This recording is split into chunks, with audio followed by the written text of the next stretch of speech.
বেনারস থেকে বাড়ি ফেরার জন্য কলকাতার বাস চলে এসছে। তো এখন আমি বাসে উঠে পড়ছি 6:40, এখন 6:30 বাজে। তো উপরে উঠে যাই আর আপনাদেরকে ভেতরটা একবার দেখাবো কীরকম ভিতরটা বাসের। বাইরে থেকে তো খুব সুন্দর দেখতে বাসটা।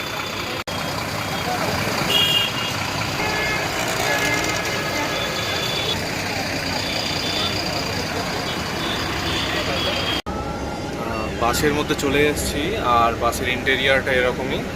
আমাদের থাকার জায়গাটা যেহেতু আমাদের আপার আছে, তাই আমাদের আপারের 9 আর 8 দুজনের পাশাপাশি এখানে। আর নিচেও একটা বার্থ আছে, এটা লোয়ার বার্থ। আর উপরেরটা হচ্ছে আপার বার্থ, জুতো রাখার জায়গা আছে নিচে। তো ভালোই বেশ, কিন্তু এখনও পর্যন্ত ভেতরে লাইট জ্বালায়নি, তাই একটু অন্ধকার আছে। কিন্তু আপনাদেরকে বাইরে থেকে, মানে আমি পিছনের ক্যামেরায় দেখাচ্ছি, বাইরের দিকটা দেখা যাচ্ছে কারণ বাইরে থেকে আলো আসছে।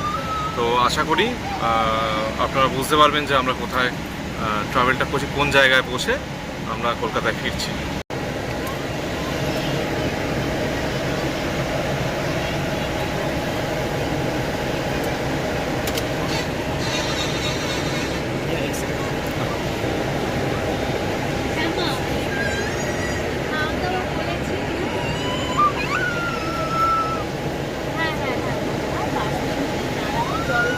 মোবাইলটা চার্জে দিলে এখানে রাখার জায়গা আছে, এটা মোটামুটি হেলান দিয়ে বসার জন্য ভালো।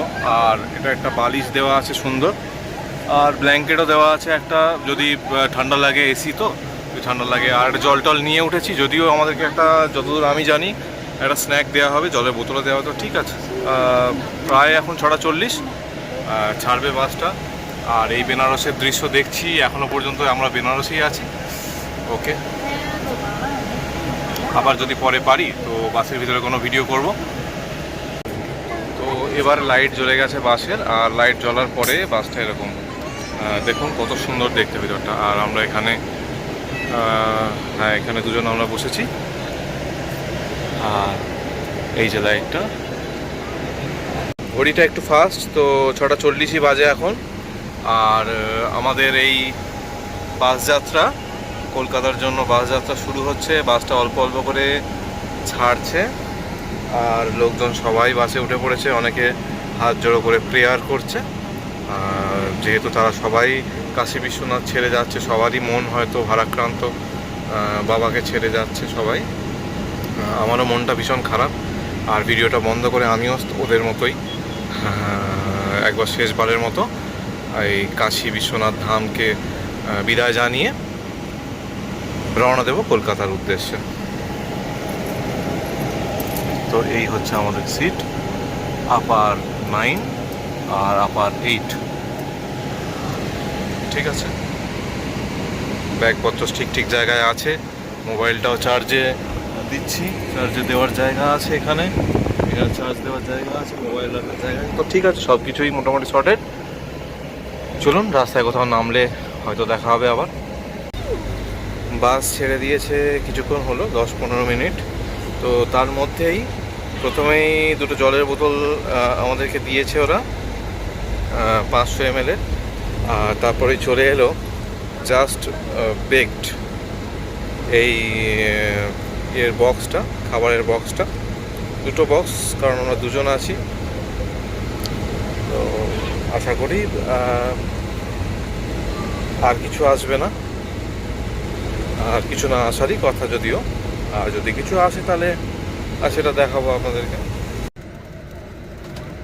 ঘড়িতে এখন প্রায় 9টা বাজে, আর আমরা বাসে চলেছি এইভাবেই, একইভাবে চলেছে বাসটা।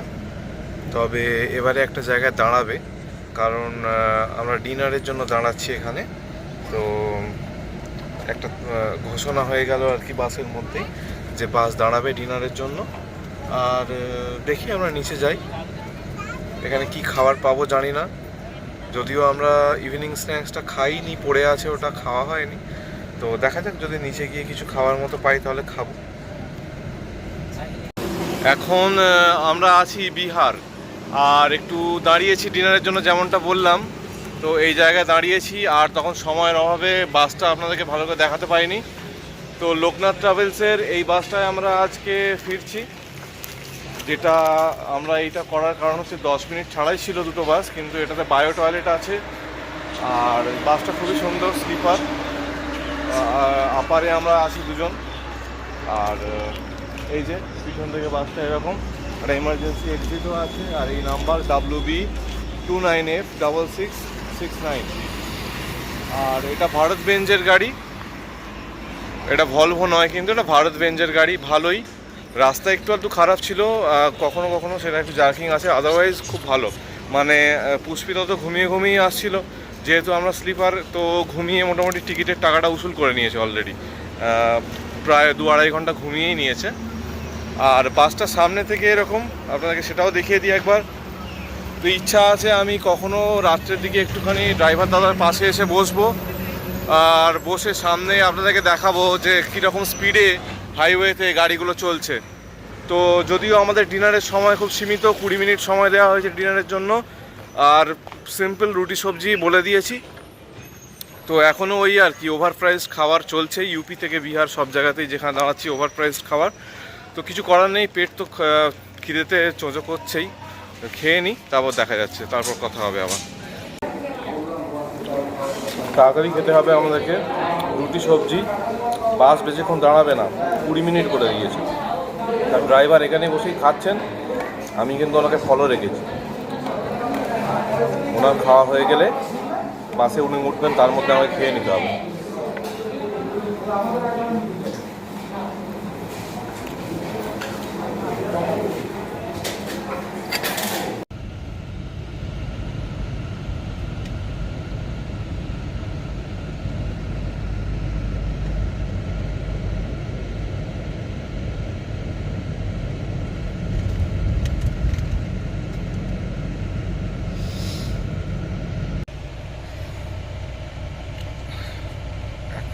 ঘড়িতে বাজে 4:30, আর বাসটি চলে এসছে দুর্গাপুর সিটি সেন্টারে।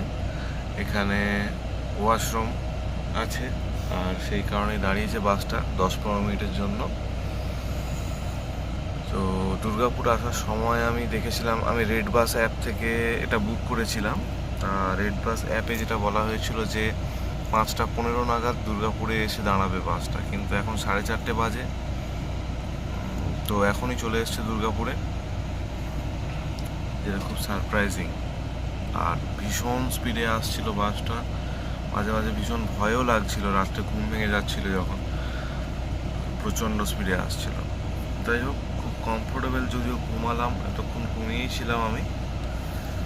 ঠিক আছে, কলকাতায় পৌঁছে তারপর দেখাবো আবার বাকিটা।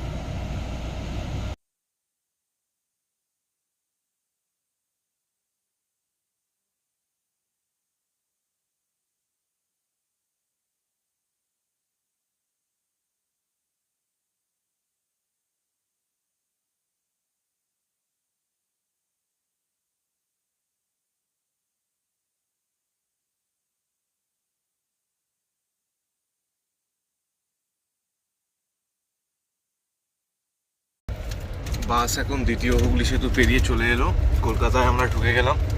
আর কিছুক্ষণের মধ্যেই আমরা নেমে যাব বাস থেকে। তো সকালবেলা উঠে একটুখানি ওই আগের দিনের মাজাটা পড়েছিল, সেটাই খেয়েছি। তো নিচে গিয়ে তারপর কিছু খাওয়া দাওয়া করব, তারপর বাড়ির দিকে রওনা দেব। তো ফাইনালি নেমে গেলাম বাস থেকে কলকাতা। এবারে এখান থেকে আমরা বাড়ি যাব, আর এবারে বাড়ি গিয়ে দেখা হচ্ছে। সম্পূর্ণ ভিডিওটা দেখার জন্য আপনাদেরকে অসংখ্য ধন্যবাদ। ফিরে আসছি পরের ভ্লগ নিয়ে।